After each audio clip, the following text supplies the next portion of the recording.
Ang pinaka-mahirap maging OFW ay yung napalayo ka sa pamilya mo.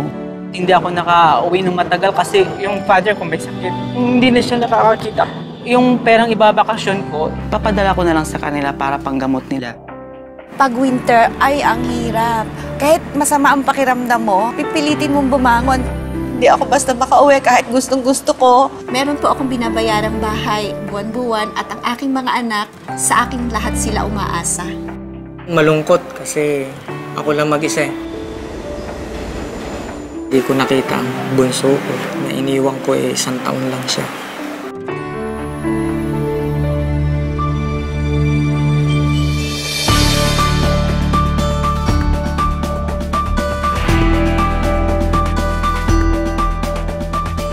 Very shocked talaga ako. Nakita ko yung email na yun. This is amazing. I still couldn't believe it.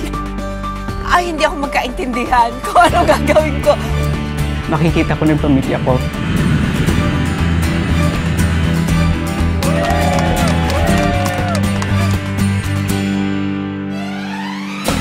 Ang nami-miss ko ay ang pamilya ko.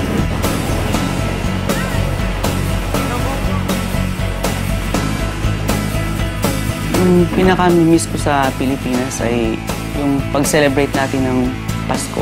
Sobrang saya ko. Hindi ko maipaliwanag. Pilipinas na ako. Turista na ako, parang hindi ko na alam ang surroundings ko. 2 hours na lang makikita ko na yung parents ko. Yayakapin ko agad sila. Ito ang sorpresa ko sa misis ko. Mumurahin lang ang wedding ring namin noon.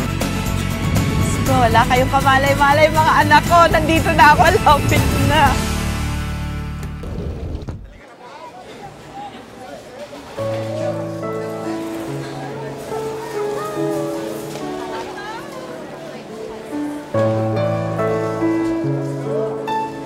Balang araw mawawala ng paningin niya.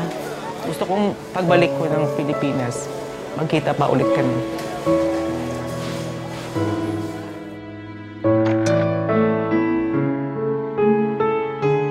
Gusto ko na mayakap pa aking mga anak at apo. Hinahanap-hanap nila yung aming bonding. Ngayon na nandito ako, dodoblihin ko yon.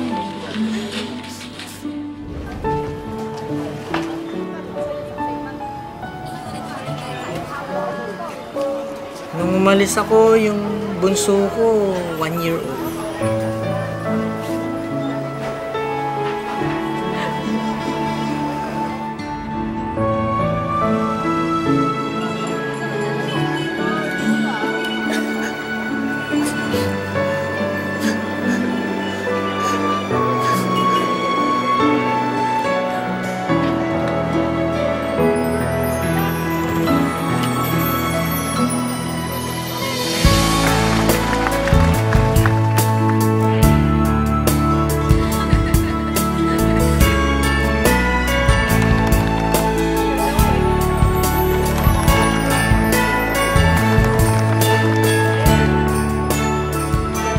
The highlight is being with them.